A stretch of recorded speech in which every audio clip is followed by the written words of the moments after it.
안녕하세요. 세상을 이롭게 하는 일에 관심 많은 승무원쌤 김용숙입니다. 여러분들 최근 이재명 대표의 얼굴 많은 분들 보고 계시겠죠? 이 얼굴 예전 영상과 한번 비교해 보시면 어떤 생각이 드시나요?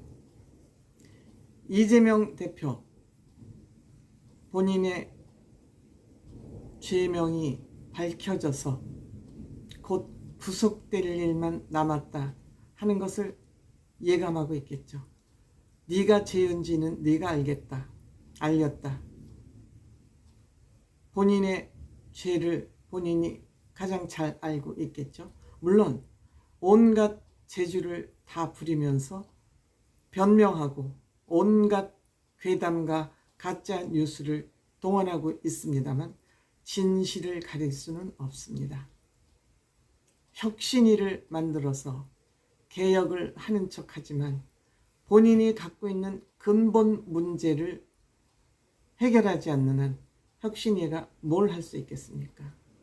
당대표가 범죄, 잠재를 덩어리죄로 알고 있는데 예비적 범죄자, 그 죄가 한두 가지가 아니고 이런 대표가 임명한 혁신위원장이 뭘 할 수 있을까요?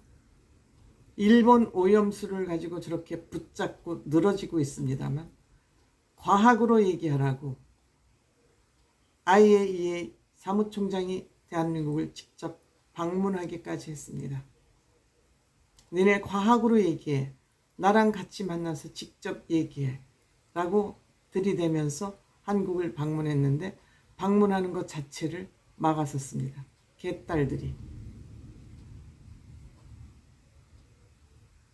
한심한 나라죠. 국제적인 망신을 있는 대로 사고 있습니다. 본인의 범죄 사실을 숨기기 위해서. 최근에는 김건희 여사 땅 양평 문제를 가지고 또 사건화하기 위해서 괴담을 또 퍼뜨리고 있습니다. 그 괴담이냐 아니냐는 팩트를 가지고 얘기하면은 끝장 토론을 하면은 누구가 가진 것이 진실인지 바로 나타납니다. TV 방송에서 짧게 얘기하고 끝내니까 그렇지 끝장 토론을 이 문제를 가지고 국민의힘은 뭐 하는 거예요? 24시간 48시간 토론하자. 이 사회적 이슈 가지고 빨리 나와라. 계속 나오라고 종주목돼서 안 나오면 안 나오는 사람들이 이상한 거 아닙니까?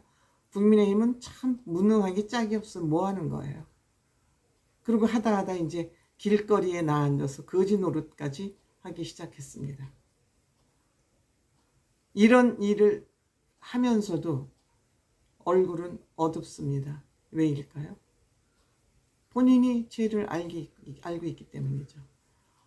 관상은 마음의 거울이라 했습니다. 스트레스에 의해서 안면이 홍조, 늘 얼굴이 벌겋습니다. 근육이 굳어 있습니다.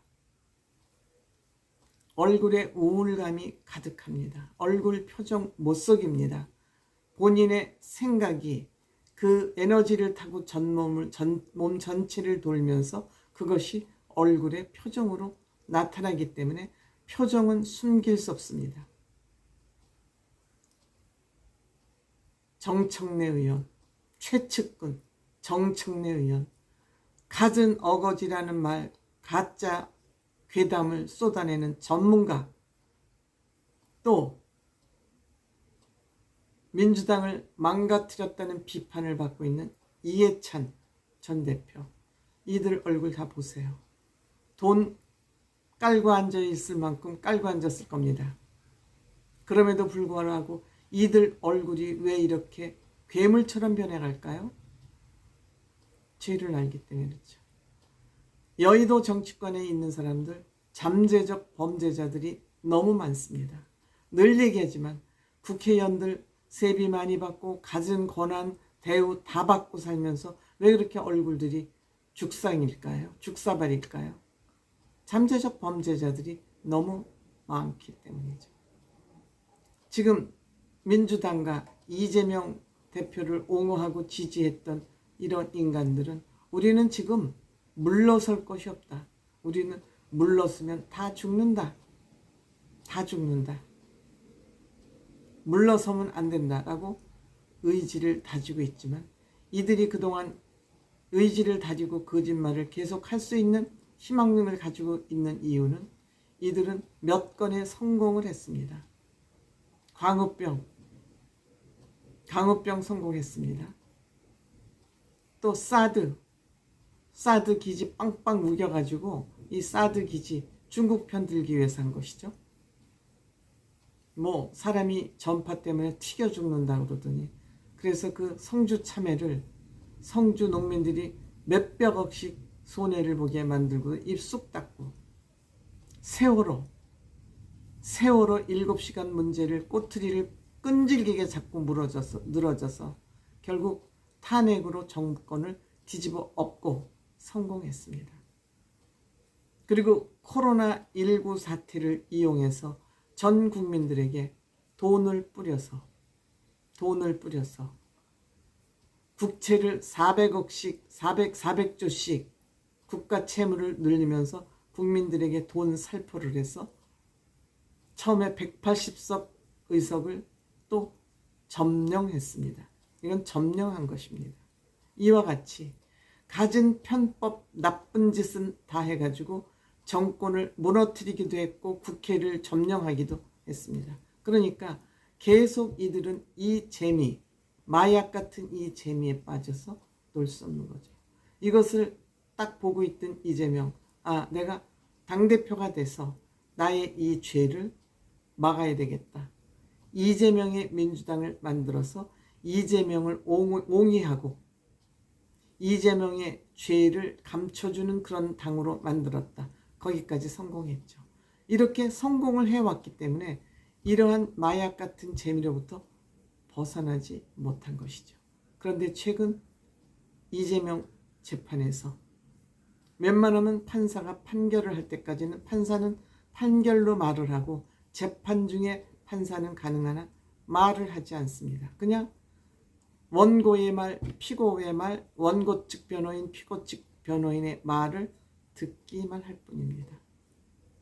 가능한 한 판사들은 어느 쪽 편도 편을 들지 않고 오로지 판결문로만 얘기를 하는데 하도 이재명 측 변호사가 억지 주장을 하니까 신문 기사를 초창기 신문 기사 참고하겠다. 그 얘기를 재판장에서 얘기한 것입니다. 그 얘기는 뭐냐? 언지를 준 거죠. 기사 내용으로 보면 이재명은 비리를 저지른 것이 확실해 보인다. 이런 얘기 아니겠습니까?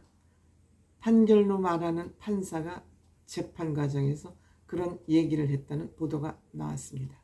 또한 이낙연 전 대표가 또 돌아왔습니다. 물론 이 이낙연 총리죠. 전 총리는 워낙 사람이 점잖아서 정치판에는 잘 어울리지 않는 그런 인격을 가졌다고 생각이 됩니다만 이번에 돌아와서는 조금 사람이 변해서 돌아온 것 같습니다.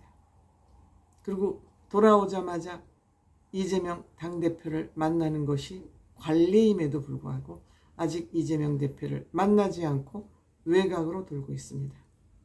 그 얘기는 뭐냐? 나는 당신을 민주당 당대표로 인정하지 않고 있어를 무언의 뜻으로 전하고 있는 것이죠. 그리고 문재인 대통령, 노무현 대통령 묘소 권양숙 부인 만나기로 돌고 있습니다. 모릅니다. 이번 주에 만날 계획이 있다고 뉴스에 나오기는 합니다만 만나서 어떤 얘기를 어떤 방식으로 할지 정치는 하도 복잡하게 거미줄처럼 얽혀 있어서 말 한마디 삐끗 잘했다가는 또 지지자들을 다 잃기 때문에 조심을 할 수밖에 없지만 그렇게 조심하다간 죽도 밥도 안 되죠.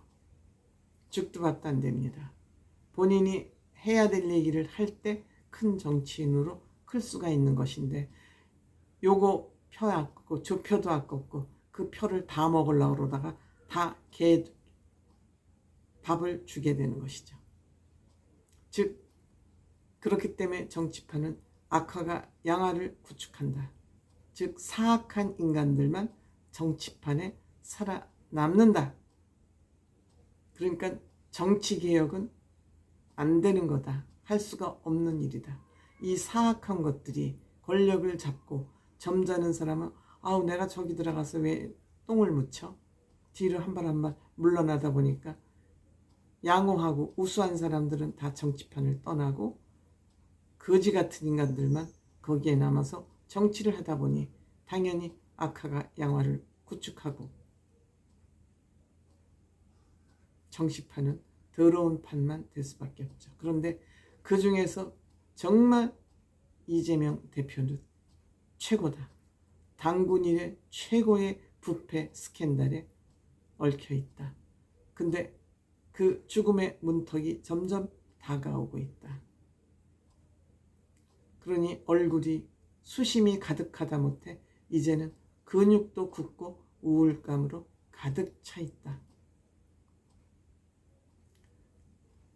제 생각입니다.